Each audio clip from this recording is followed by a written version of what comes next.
Hi, everybody.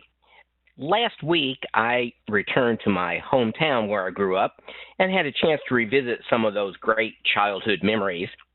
One of the things I remember about my childhood was that I liked to used to pretend to be someone famous. For me, it was a baseball player and sometimes a TV or a movie personality, and that pretending was a lot of fun. But today, we have individuals who like to pretend to be us. We have imposters who would like to pretend to be who we are so that they can take advantage of what we have done, maybe even to the extent of an imposter actually walking into my bank and cleaning out my bank account. So, how can someone demonstrate that they are the genuine or the authentic person? Well, actually, there are 5 what we call elements of authentication. You can prove that you are the genuine or the authentic person by virtue of what you may have in your possession. For instance, I have a key fob that unlocks my car. Nobody else has that same key fob, so in a sense, that key fob demonstrates that I am the genuine or the authentic owner of that car. So I've authenticated myself to the car by virtue of what I have. You also can authenticate yourself by what you are. This morning I worked out in the health club and waved to one of the attendants as I walked by. He recognized my facial characteristics, my hair, my height, that sort of thing. So we can authenticate ourselves by virtue of what we are. You can authenticate yourself by what you know. When I went to the health club again this morning, I use a combination padlock to lock my things up in the locker room. Only I know what that combination is for that lock, so I'm essentially authenticating myself by what I know. You also can authenticate yourself by where you are. Maybe if you're an individual of the military and you're on a restricted military base where other individuals can't be, then you're authenticating, you're proving that you're genuine or authentic by virtue of where you are. And finally, you can demonstrate that you are the authentic person perhaps by what you do. Again, health club again, if I did, and I don't, but if I did a record number of push-ups and I was known for that, and I could then demonstrate that I'm the authentic person who can do all those push-ups, then I've really kind of proved that I am that authentic, genuine person. And here's just a figure that might illustrate that. We can authenticate by what we have, what we are, what we know, where we are, and maybe what we can do that no one else can do. Well, authentication then is simply the proof of genuineness. Again, because only the real or authentic person has one or more of those elements, it really confirms that person's identity and can be used to prevent access by an imposter. These 5 that we just talked about are known as authentication factors, and they can be presented to an IT system to verify the genuineness of the user. Now, although there are many different authentication credentials, all of these different credentials to authenticate myself can really be classified into one of these 5 areas. And that's what we're going to be looking at today. It's common, what you know. And that, of course, would be the idea of passwords. When you log into an IT system, I'm asked to identify myself with my username, but of course anybody could sit down at the computer and type in my username. I'm asked to authenticate myself with a password.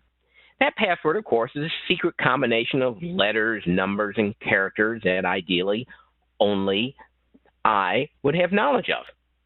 So we use know to authenticate ourselves, and of course it's just passwords. And passwords today are obviously the most common type of authentication. Passwords provide only a very weak level of protection. This is better. This is a quiz I often give my students at the university.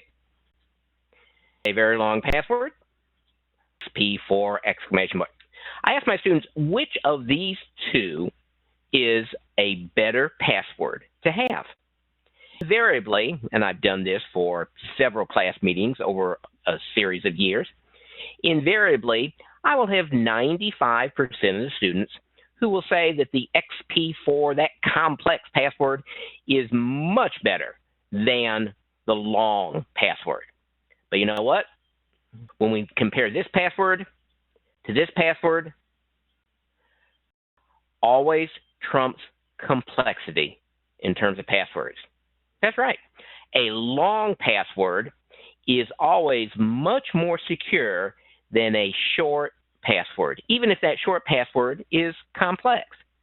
And a lot of people are very surprised to learn that a long password is better than a short password. And here's the reason why.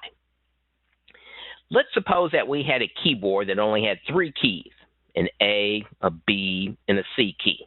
Not much of a keyboard, but we've got a keyboard that has 3 keys. And we have to create a 2-character password, you know, like AA or BC or CA, just a 2-character password. So the question is, how many different passwords could we create from a keyboard that has 3 keys, and we're creating a 2-character password? And oftentimes I do this in a class, and I'll have students come up to the board and write, and they'll finally begin to say, oh, well, I could have a password of AA. Right.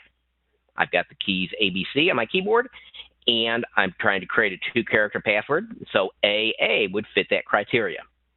I could have the password AB. I could have the password AC. I could have the password BA and BB and BC and the password CA and CB and CC. So we go through that list. Question, okay, how many different passwords did we create from a keyboard that has 3 keys and we're trying to create a 2-character password? And the students will tally up and say, oh, we created 9. Right. So what's the relationship between those numbers? 3, 2, and 9. And I'll have students sit there and scratch their head for just a moment until a math major jumps up and says, oh, 3 raised to the power of 2 is 9. And I say, absolutely. And that proves why long passwords are better than short ones. Because you see, if I take the number of keyboard keys and raise it to the password length, that gives me the total number of possible passwords. For instance, if I had a keyboard with 80 keys and my password length was 2, that would only give me 6,400 possible passwords. And for an attacker to go through 6,400 passwords until they reached my password would not take very long at all. But that same keyboard of 80 keys, and the password length was 3, just adding 1 to it, that is, increasing the password length from 2 to 3, notice there'd be 512,000 passwords. When I jump from 3-character length to 4-character length, suddenly I'm talking about there are 4 million possible passwords. When I jump to 5, we're talking about 3 billion possible passwords, and on we go. So this little formula of number of keyboard keys raised to the password length, give me the total number of possible passwords, illustrates why a long password is always better than a short password. Because an attacker much more time and energy to break a long password than it is for the attacker to break a short password, simply because they have to try many more attempts in order to find what the password is. Once again, if my password is only 2 characters long, the attacker only has to worry about